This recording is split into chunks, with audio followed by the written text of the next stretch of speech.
السلام عليكم ورحمة الله وبركاته. ازيكم عاملين ايه؟ يا رب تكونوا بخير. راجعه لكم بقى النهارده بفيديو جامد من الاخر. هنعمل مع بعض الكبده الاسكندراني بكل اسرارها زي بتاعه المحلات.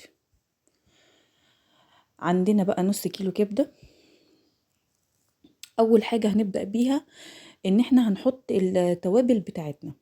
عندي نص كيلو كبده مش بغسلها خالص، حطيت عليها نص ليمونه، نص معلقه كزبره، نص معلقه كمون، فلفل اسود، توم.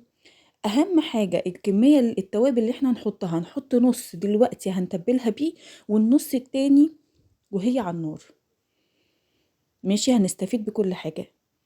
هنركنها على جنب بقى بعد ما تبلناها كده، وهنعمل مع بعض بقى سلطة الطحينة. عندي طحينة، وحطيت ملح وكمون وكزبرة ونص ليمون.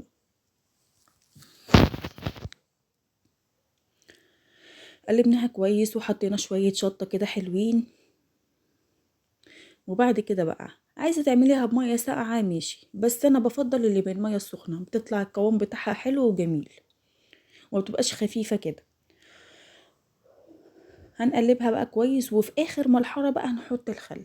نحط كده حبه خل صغيرين، وبعد كده ندوق ونشوف طعمهم. الخل بيفتحها، لو حطيناه في الاول والتوابل وكده مش هيبقى لونها فاتح، لكن اخر مرحله نحط الخل عشان تبقى فاتحه وجميله كده زي اللي بنجيبها من بره. غرفناها بقى وحطينا كده حبة زيت كده بس انا عادة ما بحطلهاش زيت، انا حاطاه كده يعني كشكل. نيجي بقى للكبدة. عندي شوية زيت وسمنة بلدي، بس هي وصفة الكبدة اساسها زيت، يعني عشان ما عندكيش سمنة بلدي اي حاجة، لا هي اساسها زيت. بس بقى عشان نيجي بقى نشوف الكبدة بتاعتنا نسويها بقى بطريقة صح.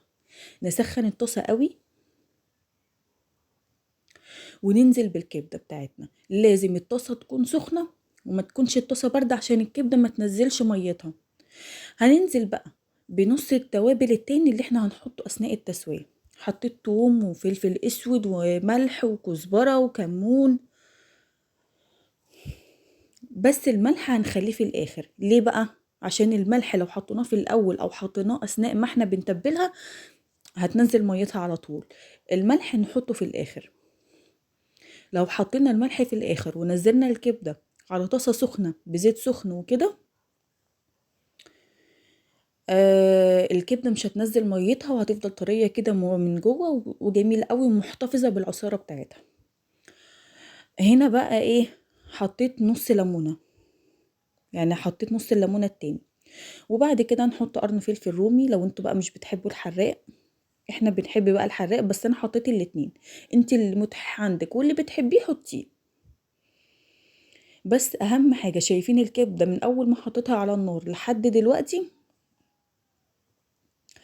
ما نزلتش العصاره اللي فيها، وبس كده خلاص خلصنا. عندي بقى عيش فين وسلطة طحينة وحبة كبدة كده بقى وايه، والله العظيم لو عملتيها بنفس الطريقة ديت لا هتكون تحفة وجميلة قوي قوي من ايدك. والف هنا وشفا على قلوبكم. ولو عجبك الفيديو ما تنسنيش بلايك.